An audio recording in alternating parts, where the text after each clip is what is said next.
now what we need, if we want to be able to navigate from screen A to screen B, okay, we need an instance of the navigator. Now, the navigator, the easiest way to get the navigator is to import use navigation from the React navigation library. Then what you can do, right, now, this is very important, so listen closely, yeah? What you need to do then is you need every screen that you want to use it in, you want to have the navigator in, you need to use this hook, and this hook will return you a navigation object that represents this whole navigator. Does that make sense? Right? So to use it, you simply just go const navigation equals use navigation. And this use navigation, notice how I've declared it in the component, right? And you need to declare it in the component because hooks can only be used in components. Why? Because they're tied up with the life cycle of the UI component. Does that make sense? Yeah? So what it does is at the right time, it knows how to load up an instance of the navigator or navigation object, which represents this whole navigator. Make sense? Yep. So now what we can do is at the top, I'm just going to import button, right, just to make it simple, button. And then what I'm going to do is in screen A, I'm going to I'll keep the screen A there, right? But what I'll also do is I will add a button, right? And the button, I'll just say title equals navigate to screen B, yep. But here is where I'm going to go on press equals. Now I'm just going to put an anonymous function in here, but the functionality I'm going to do is I'm going to say, I'm going to get my navigation object, I'm going to go navigation, and then I'm going to go, it's got a method called navigate. And guess what I put in as an argument for that? The registered name. I want to navigate to screen B. Make sense? So if I have a look now, screen B. Now can you see here I've got a back button? Navigate to screen B. Go back. Yep. Can everyone see that okay? Let me just a little bit more over. Yep. Let me try and move this over a bit more. There we go. That might be even better, hey? And I can pull this up. Put this here. And how's that? Good? Now notice how I create the navigation object within the screen A component? Yep? Okay? That's what you need to do. If you want to know why, get Mark Zuckerberg on the blog.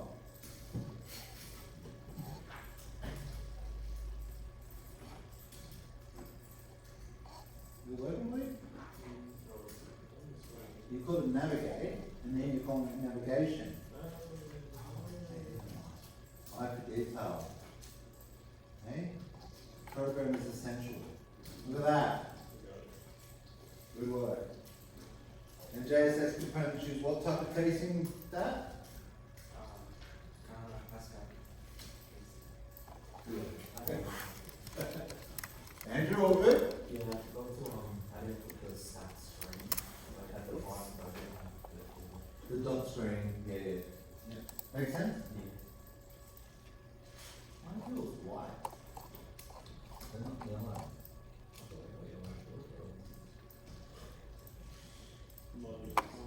They look the same, right? Yeah. So if you look at mine, I have a question. Alright, let's it's probably the screen then. Yeah. I have a question. What's Yes. the difference between like this way and this way? That way's crap. Why? That way is really annoying because later on someone you might want to pass props in and stuff like that. It's just easier to just use the hook, yeah? So I do it that way. So just extra line of code, but like we can connect this button to go to this go to. They both do the same thing. They both do the same thing. So if you want to do it one way or the other, I'm not going to argue with you. I'm just going to show you this is my preference, yeah? But the first thing you said it this way is a crap. It is to me. I think it's crap. Because later on you find that you want to pass other things to components and props and then you've already got navigation and route there, just use the hook. It's just easier. So it's just giving you extra functionality, but if you want to It just doesn't navigate, provide any less or more functionality. It's the same, they both return the same object. Either way you get the same object, right? But I think that other way is just a lot messier to deal with when you have to start providing parameters for the functions of JSX components. Especially when you start, look, the problem is, and I don't want to go into it, maybe just take me for my word at the moment, Andre, yeah? But later on, when you start using more complex features, right, that also require you to put parameters into the constructors and stuff, into the functions, right? Then that way it becomes very messy. Don't overthink it, okay? Turn the crank backwards, not forwards on that one. So the return button is according with the stacks you put it. So if Sorry?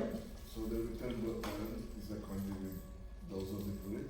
It comes back in their order. No, I'm going to get to that. The back button, you mean? Yeah, I'm going to get to that right now. All right, that's the next part. This is the part with the stack. It's got nothing to do with it. The only thing that happens with the order that you register them is by default, it'll show the top one, unless you've explicitly set a different route name, yeah?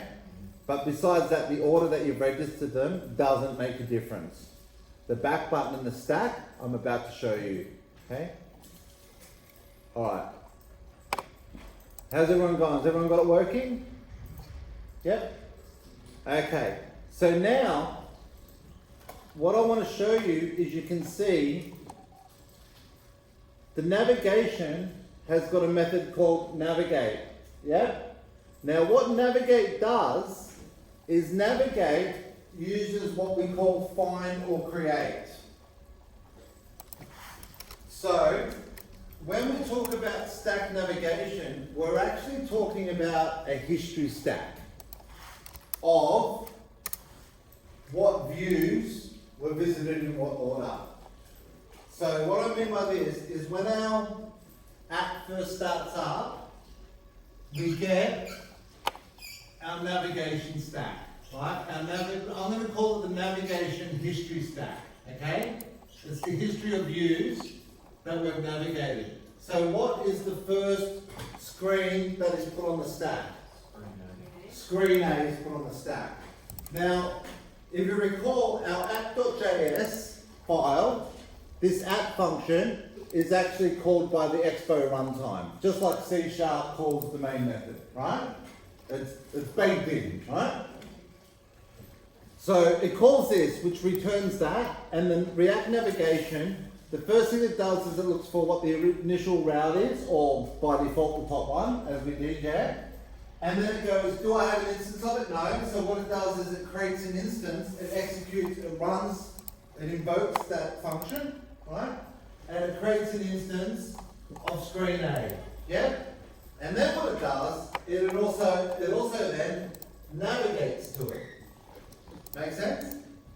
Then, when we click navigation.navigate, what it does there is it says, hey, does an instance of screen B exist? Does it? No. No, not yet. But when we press the button, it goes find or create. So what it will do is it will create an instance, it can't find it.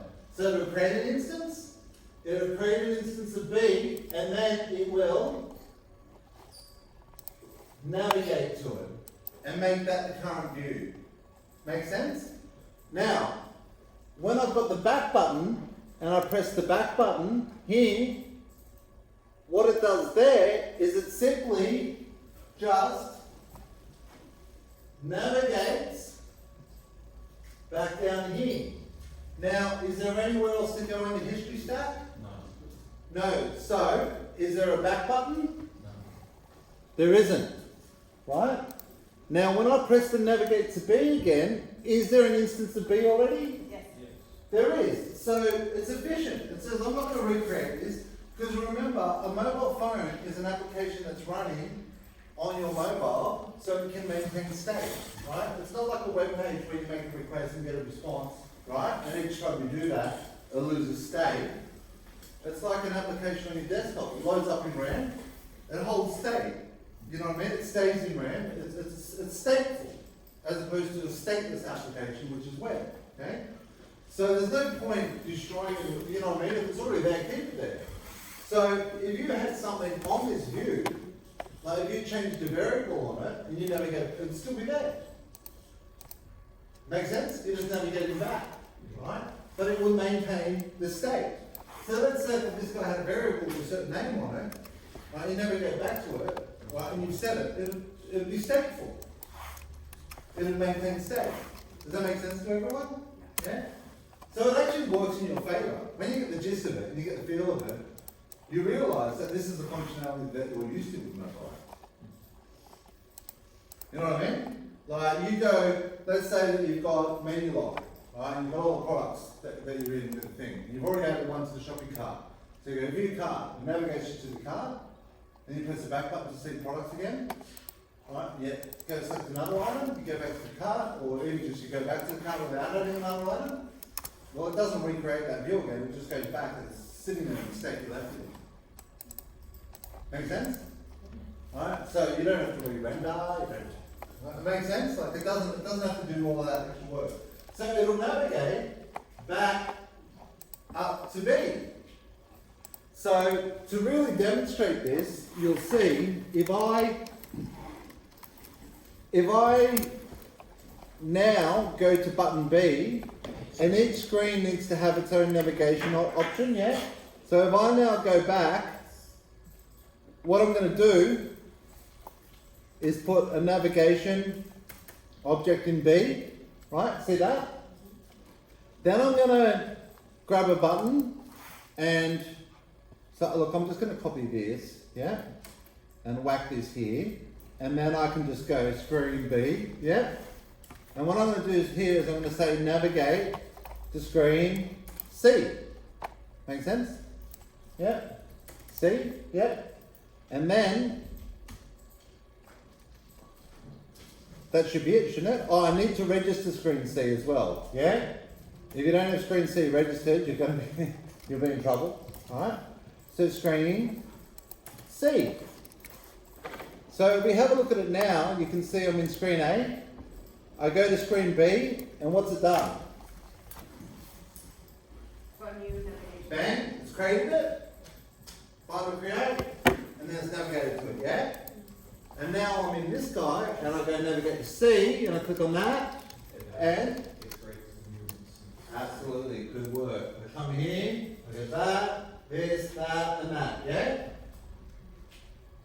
Now, here's where it becomes interesting. And this really shows the behavior, I think, yeah? What I'm going to do now is in screen C, I'm going to come down to screen C, and I'm just going to copy everything from B, and I'm going to put it in C, yeah? Then what I'm going to do is I'm going to say, navigate to screen A. See that? In screen C, I'm going to put a navigation back to screen A. Can everyone see that? Alright, so watch what happens here. So, screen A, yep. Let's work through this together. Alright.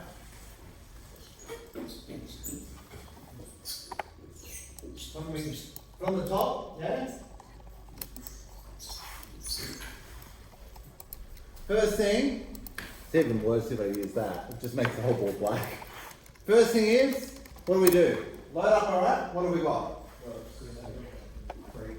This one, this one, this one. Yep. Gonna go here. Bam. Stack. This one, this one, this one. Yep. Makes sense? And now we've got back up. Which makes sense, yeah? Because we've got history. Okay? And I go here. This one, this one, this one. Yep. And now I've got the back button as well. And I could go back. Does that make sense? I could go back down to B, back down to A, yeah? Or, now I'll just go navigate to A. Now watch what happens with the back button. Why is it gone? Well, what actually happened here is, down an existing instance of A, just navigate it back down to there. There's no back button, why? There's nothing before it. There's nothing before it. That's why it's a stack navigator. Yes, stacks. Seems to be broken somehow. We'll fix it.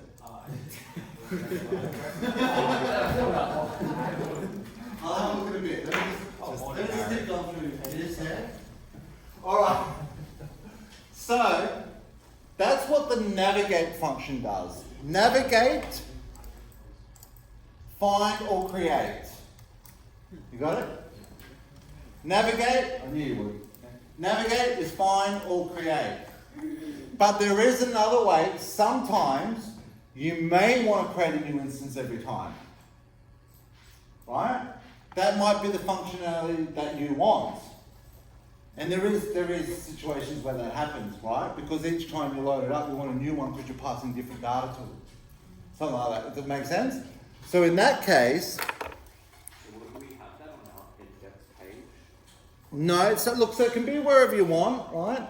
Now let me actually show you this, okay? Because if I come down, right, and I scroll down, the first thing I want to show you, so this is just the setup, everything that I've shown you there, yeah? Oh, by the way, you can actually see when you register a screen, you can also do options to set the title. See how the title by default is the name, yeah? Right, so I could actually up here say options, yeah? There's more options as well, yeah? But I could go options equals, and you pass in an object, and I'll say title, right? And I'll say, let's say I say home screen. Make sense? Can be whatever you want. See how it says that now? Home screen? So that's in the docs, yep? Now, let's have a quick look. React Native doesn't have a built-in API for navigation like a web browser does. So if we actually go to the top, the stack history, right, actually has, oh look, the stack history actually behaves a bit like the back and the forward button on a web browser, yeah? Because what does the web browser history do? It works as a stack, as a history stack, yeah? And what does it store in the stack? The URLs of the pages that you visited. Does that make sense? And you can go back and forth. So it's the same functionality, okay? That's the history stack. So, and stack, by the way, stack is actually a very common data structure in programming. So a stack, as you know, is what we call FILO. First in, last out. Or some people call it LIFO. Last in, first out. Whatever's on top of the stack. Does that make sense? So as opposed to another data structure which is called a queue. Like Q-U-E-U-E, queue. And how does a queue typically work? FIFO, first in, first out. That's right. So there's common data structures, yeah? In fact, message queues are actually used a lot when systems talk to each other. So if one system needs to talk to another one, it'll go into the queue, and if that other system's down, that message will stay in the queue until the other system's up again, and then it gets taken out, yeah? Make sense? Yeah, and that's actually like on enterprise applications, all the page systems have got queues between the message queues, yeah? Which do all sorts of things, like there's even a dead data queue messages that can't be received, poison messages. Pretty cool. So, React doesn't have built-in navigation, so this React navigation library provides that for us. Stack Navigator is a component that takes route configuration, okay, like we said. Each stack screen component takes its own name prop when we register it. We can specify the original route. We can also do some options, like I showed you with the title, yeah? There's some more that can be done there, but we'll get back to that later. So again, here they're just showing you an example of what it's like with web, right? As you're used to, you know, like you visit a page, you go to the next page, you've got the back button, yeah? So I can go back and forward. That's because it's got a history stack. Same thing. So navigating to a new screen is what I've just showed you here.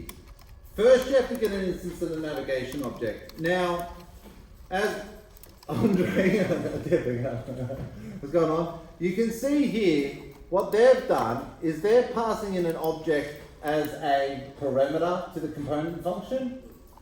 You can pass the navigate, you can get access to a pointer to the navigation object like that, but I find the hooks is much easier.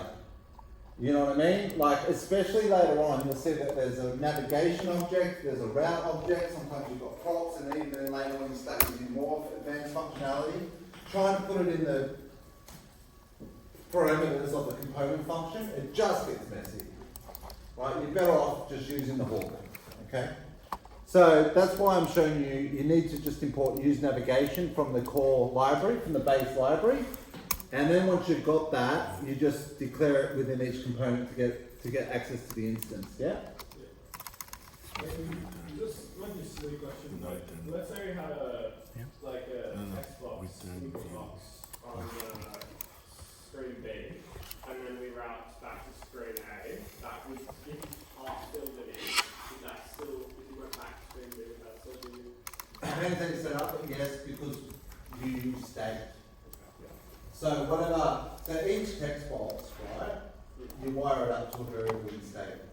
First name, set first name. Text box, value equals first name, on change equals set first name. You wire them up. And remember, you've got the whole state management in the underbelly of the React framework. So just keep it there. Alright, so this is showing you the navigate, right? Navigate to a route multiple times. And this is actually what I just showed you. No matter how many times, right, the first time it created it, it didn't exist, but then no matter how many times I navigated back and forth, it did not create a new instance. It navigated to the existing instance within that stack. Make sense? But there is a way to create a new instance, and the new way is instead of using navigate, you use the push method. Now what push will do is push will push a new instance on the top of the stack and push a new one and push a new one on top, yeah? So again, that's very common in programming in C#, in Java, all of these languages. We've got data structures called stacks. And stacks are typically got three methods, push, pop, and peek. Push will push a new element into the stack on top, right? Pop will pop the top one out and give it to you. Peek will let you look at the top one without taking it. Right? Think of Pringles. Packet of Pringles, yeah? You either push a chip in, you pop the, you know, the top chip out, or you have a peek at the top one. Right? Feel it. Bit convoluted. Sorry? So it's a bit convoluted. Bit convoluted? An analogy. The analogy of Pringles. It's a good analogy. Some people like it, but it's, you know. So Come on, once you pop, you can't stop. using MSG. That's cool. Here we go. So let's have a look at the difference between using push, the difference between push and navigate, right? So if I come down, what I'm going to do is in screen A, I'm going to say navigation push screen B. And then in screen B, I'm going to say navigate back to screen A, right? But here I'm going to say push back to screen A. Make sense? Oh, it's creating a copy. So if you have a look, I've got screen A, push a new instance of screen B on the stack, and screen B, I'm saying push a new instance of screen A.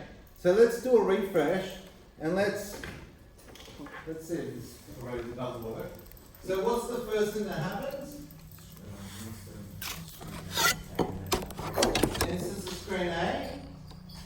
Yep. And we navigate to it. Now, I click on here, I click navigate to screen B, and so far there's no difference, is there? It can't find these. So it creates an instance and navigates to it. Now's where we get the difference. Now I say navigate to screen A. See how I've got the back button? Because what's happened?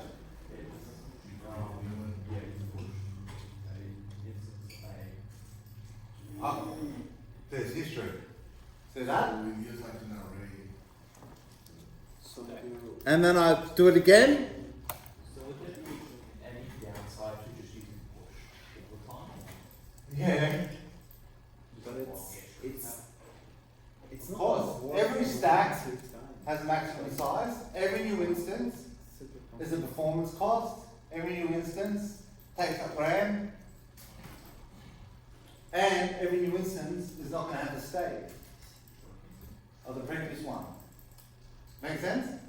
Yep. So we have a look at it now. How many can I go down the stack? So where am I at the moment? I'm at screen B at the top, yeah? So I should be able to go 1, 2, 3. Yeah? 1, 2, 3. See that? Now, to be honest, I hardly ever use push. So you never want to. Well, I've got tools. I need to build something, to design it. These are the tools I've got handy. I've never really found much use for that tool. Maybe you will, in the way that you design or whatever principles you come up with. Really, I've never, in the apps that I've developed with it, I've never really found much. So the push will be more useful when you're creating a form and you go to next, you can forward. Yeah, so there will be cases, look, if you want to look at that more, so we don't have time to go through all of that more, but if you want to read, right, let's suppose we actually want another detailed screen. This is pretty common in cases where you pass in some unique data to each route. More on that later when we talk about params. To do this, we can change to navigate to push, which allows us the intent to add another route regarding of existing navigation history. So if we don't use push, like we keep state, when we jump back and forwards, how does it complicate I'll get to that. Very good question, though. Man. Very good question. just keep a variable that changes as it goes? That does make sense. Like you could All right. give